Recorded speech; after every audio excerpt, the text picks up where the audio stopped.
कि मैं न भूलूं तुम्हें तुम न भूलो हमें न्यायकारी। खेदो मझधार नैया हमारी।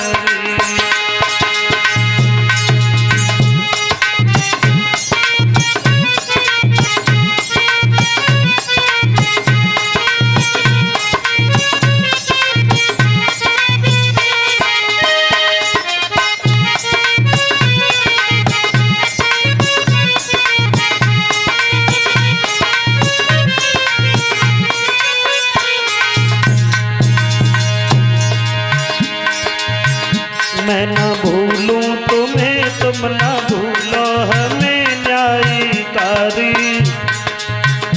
खेद मझधार नैया हमारी।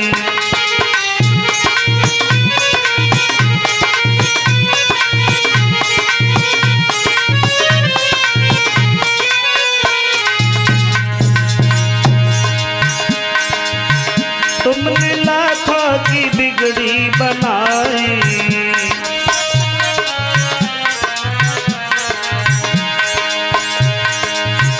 पूरी द्रोणागिर से लाई उठाई।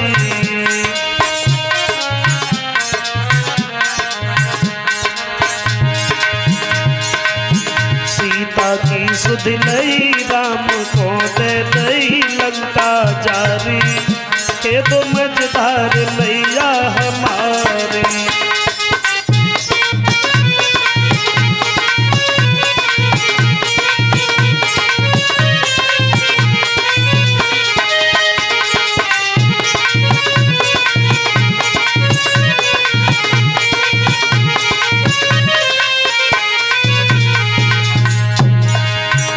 मैं न भूलूं तुम्हें तुम न भूलो हमें न्यायकारी। खेद मझधार नैया हमारी।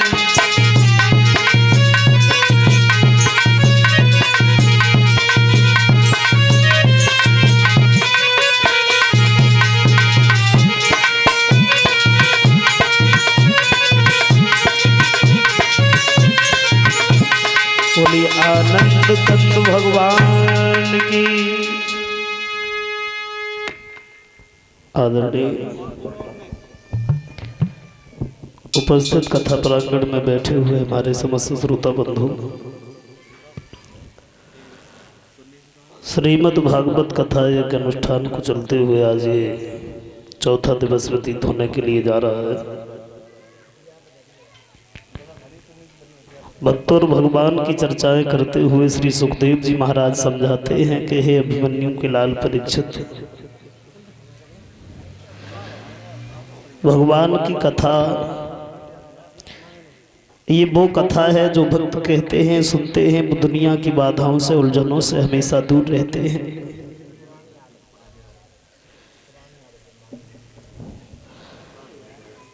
बताया है अज के पुत्र महाराज दशरथ के बारे में। महाराज दशरथ त्रेता युग में जो हुए हैं अयोध्या के बीच में, इनके आंगन में भगवान मर्यादा पुरुषोत्तम श्री राम का अवतार क्यों हुआ, कब हुआ और कैसे हुआ। जगदीश रामायण, तुलसीकृत रामायण, आनंद रामायण के अनुसार जैसे प्रमाण मिले कि महाराज दशरथ उनके घर में भगवान का अवतार कैसे हुआ। और ऐसा लगता है कभी कभी तो कि विश्व में भगवान को हमारा देश भारत ही सबसे अधिक प्रिय रहा, क्योंकि इसी भारत भूमि पर और भारत भूमि के उत्तर प्रदेश के नगर अयोध्या में श्री राम आए थे, और इसी भारत भूमि के उत्तर प्रदेश के नगर मथुरा में श्री कृष्ण आए थे। और तुमने देखा है हमारे देश की मातृभूमि को माँ का दर्जा दिया जाता है, भारत माता। अन्य किसी देश को माता नहीं कहते, न रूस माता, न जापान माता, न पाकिस्तान माता, न अमेरिका माता, लेकिन मेरे देश की धरती को माता कहते हैं, भारत माता। ऐसा लगता है कि जी भारत स्थान पे मरो है और इज्जत नहीं गई है हिंदुस्तान की।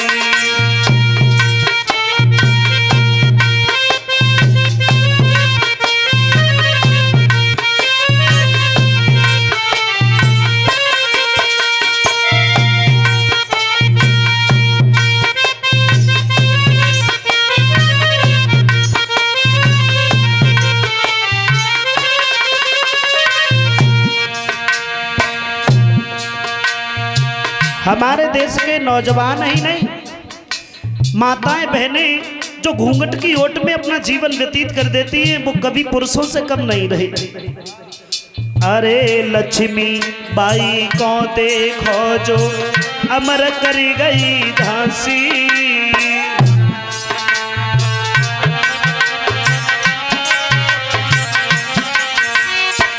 लक्ष्मी बाई को देखो जो अमर कर गई झांसी। और हंसते हंसते भगत सिंह ने, अरे हंसते हंसते भगत सिंह ने गर्दन डाली फांसी। वो हंस के देश पे मरो है, इज्जत नहीं गई है हिंदुस्तान की।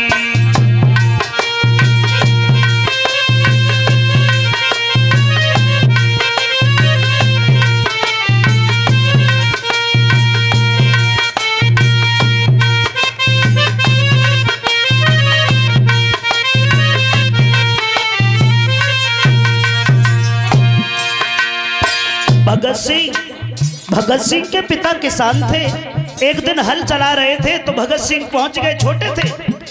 अपने पिताजी से कहा, खेती करते देखे पिता को भगत सिंह यो बोला, अरे मक्का बाजरा कोई मत भइयो बम के गोला। मक्का बाजरा कोई मत भइयो बम के गोला।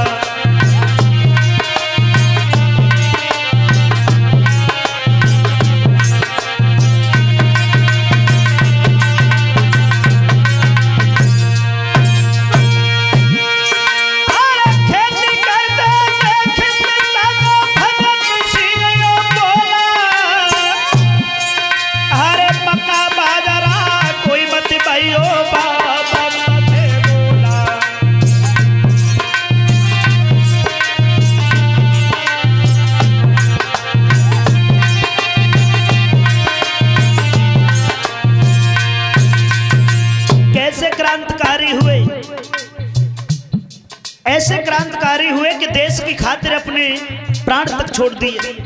अंग्रेजों ने फांसी लगा दी और जब फांसी लगाई गई तो मुस्कुराते हुए फांसी के फंदा तक गए हैं तो अंग्रेजों का जो लीडर था, जो नेता था, जवाब दिया, तेरा गुरु कौन है? भाई घर के लिए नहीं मरता, तू देश के लिए मर रहा है। और गुरु का नाम सुनकर के आंखें नम हो गई, क्योंकि उनके गुरु थे स्वामी दयानंद। दयानंद ने पहली आवाज उठाई थी कि अंग्रेजों भारत छोड़ो, और इसी बात पे उन्हें जहर दे करके मार दिया। अरे कौन सही अपराध जो हम लोगों ने सहे नहीं, और कौने तानी देश की खातिर जहर के प्याला पिए नहीं।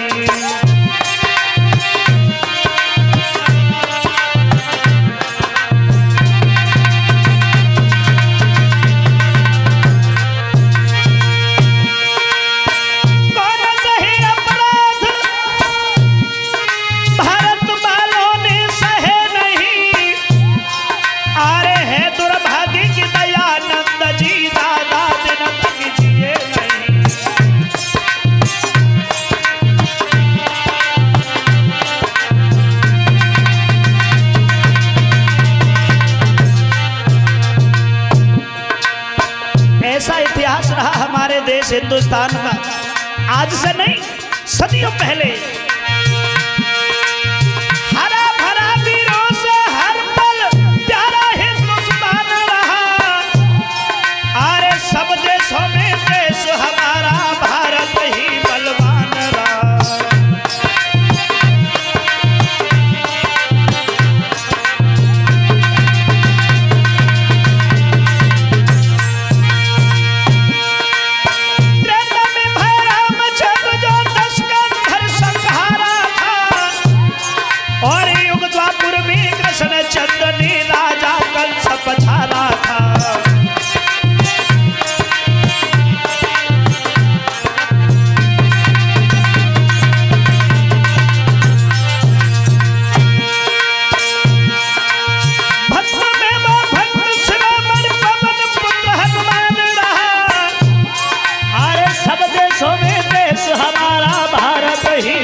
है कि ऐसा था हमारा देश भारत, जिसे सोने की चिड़िया कहते थे, लेकिन अब वो सोने की चिड़िया अब तो खोखला सा हो गई है। भगवान श्री राम इसी भारत देश की भूमि पर त्रेता युग में एक कल्प में अवतार हुआ, अज के पुत्र महाराज दशरथ के घर में। ये महाराज अज जो थे ये संतानहीन राजा थे, और उसी समय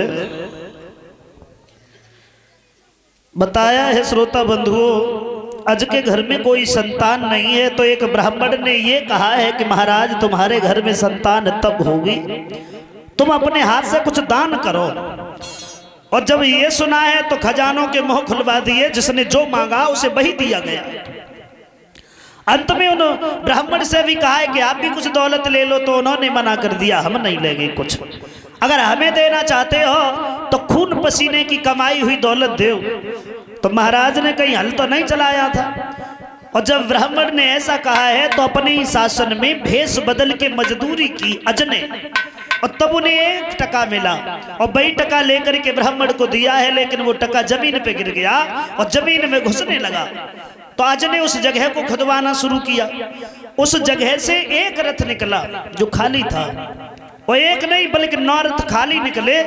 10वां जो रथ निकला उसमें एक बहुत सुंदर बच्चा है, वही बच्चा लेकर के महाराज अज को दे दिया। और जो 10वें रथ से निकला था, इसीलिए उस बच्चे का नाम दशरथ रखा गया। ऐसे तो दशरथ का विवाह हुआ। दशरथ थोड़े समझदार हुए हैं तो इनका एक नहीं 3 विवाह हुए। पहली पत्नी थी इनकी कौशल्या। ये कौशल्या कौशल देश के महाराज भानुमंत की कन्या थी। दशरथ बारात लेकर के गए हैं, लंकापति रावण इनका विवाह करने के लिए आ रहा था।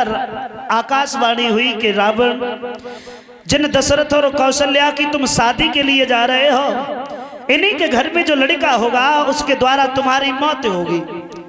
तो रावण बड़ा चिंतित हुआ। उसने सोचा है हम कौशल्या को नहीं छोड़ेंगे, फिर शादी किससे होगी, और शादी नहीं होगी तो लड़का कहां से आएगा, फिर हमें कोई मार नहीं पाएगा। सज्जनों, अंत में नतीजा ऐसा हुआ है, रावण ने कौशल्या का हरण किया, एक काठ के संदूका में बंद किया और जल में बहा दिया। काठ के संदूक में बंद करके बहा दिया। घर पे लड़की नहीं है, बारात पहुंच गई, शादी किससे हो। तो भानुमंत के छोटे भाई थे, उन्होंने अपनी पुत्री सुमित्रा की शादी दशरथ से की। अब दशरथ के साथ में सुमित्रा की शादी हुई। एक दिन वन में शिकार खेलने के लिए गए थे, तो कौशल्या को एक ब्राह्मण ने आश्रम पे रख लिया जल से निकाल करके, और वहां पहुंचे तो जवाब दिया तुम यहाँ कैसे आई, तुम्हारी शादी तो हमसे होने वाली थी। तो सारी कहानी बताई है कि देखो भगवान, शादी के लिए हम मना नहीं कर रहे हैं, शादी के लिए मना नहीं कर रहे हैं। लंकापति रावण ने हमारा हरण करके काठ के संदूका में बंद करके जल में बहा दिया था। इन पंडित जी ने हमें निकाला है, अब इनसे एक बार हम पूछेंगे जरूर। तो उसी समय ब्राह्मण ने कह दिया है कि दशरथ की आदत अच्छी है, ऐसा करो इनसे शादी करो। उसी आश्रम पे दशरथ और कौशल्या की शादी फिर होने लगी। 6 फेरा पड़ चुके थे और रावण को मालूम पड़ा है तो हाथ में तलवार लेकर के भागा। तब तक 6 फेरा पड़ चुके थे। दशरथ आगे चल रहे थे, कौशल्या पीछे पीछे चल रही थी। और जैसे ही रावण को देखा है तो दशरथ ने कौशल्या को आगे कर दिया, खुद पीछे हो गए, और तब 7वां फेरा पड़ा। और तभी से हमारे हिंदू समाज में एक रस्म बन गई, जब तक 6 फेरा पड़ते तब तक लड़का आगे रहता है, और 7वें फेरे में लड़की आगे हो जाती है, लड़का पीछे हो जाता है। फिर वो जीवन भर उस लड़की के पीछे ही पीछे घूमता रहता है। इस तरीका से दूसरा विवाह हुआ। लेकिन रावण ने जैसे ही देखा है तो जवाब दिया है, दशरथ भाई हम तो ये जानते हैं कि तुम बहुत बड़े बहादुर हो, लेकिन पता आज चल गया कि तुम कायर बहुत हो। एक स्त्री की होठ ली है तुमने, तो हम तुम्हें मारेंगे नहीं, लेकिन ये संकल्प करते हैं कि तुम्हारे अंश से कोई संतान पैदा नहीं होने देंगे। लौट गया और जाकर के उसने ब्रह्मा जी के नाम की तपस्या की, और ब्रह्मा जी के नाम की तपस्या की है। ब्रह्मा जी सामने आए तो वरदान मांग लिया कि दशरथ के अंश से कोई संतान पैदा नहीं हो। कब तपस्या की? तपस्या तब की, उससे पहले सुमित्रा के घर में एक लड़की पैदा हो चुकी थी जिसका नाम शांता रखा गया, जो राजा रोमपाद ने गोद ले ली और बाद में श्रृंगी ऋषि के साथ में जिसकी शादी हुई। कैकेयी, ये कैकेयी कौन थी? ये कैकेयी कश्मीर के राजा अश्वपति की कन्या थी, जो दशरथ के मित्र थे। एक बार कश्मीर में घूमने के लिए गए दशरथ, और कैकेयी को जैसे ही देखा है तो जवाब दिया, महाराज ऐसा करो अपनी बेटी की शादी हमारे साथ में कर दो। तो महाराज अश्वपति ने जवाब दिया है कि शादी तो कर देते दशरथ, लेकिन तुम्हारे घर में 2 पत्नियां तो पहले से, अयोध्या का राज्य तो उनके बच्चों को मिलेगा। तो जवाब दिया दशरथ ने